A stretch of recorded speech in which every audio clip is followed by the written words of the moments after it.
And then you have this. Wanaume wengi ni victims. Hata nyumbani mwanaume akifanya kosa huwa hasamehewi na mkewe hata siku moja.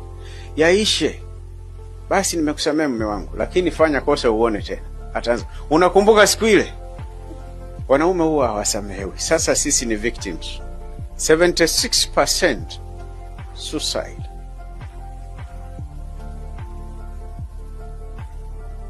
85% homeless. 70% homicides. Kuna watu wanadhani there is no men violence. That's why we like to use the word gender violence. Not referring to women, but both. Je, humu ndani kuna wanaume wanapiwa na wake zao hawasemi? Na bahati nzuri mimi nimepewa macho ya kuwajua. Nikuonyeshe mmoja. Crime 64%. Kama nilivyokuwa na uwezo wa kumjua huyu ni mwana Simba mwenzangu, huyu ni Yanga.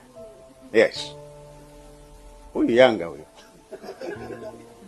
Haifichi, yani ni Yanga huyu. 92% of deaths zinatokea kwenye workplace. 3 to 4 times likely to happen to a woman.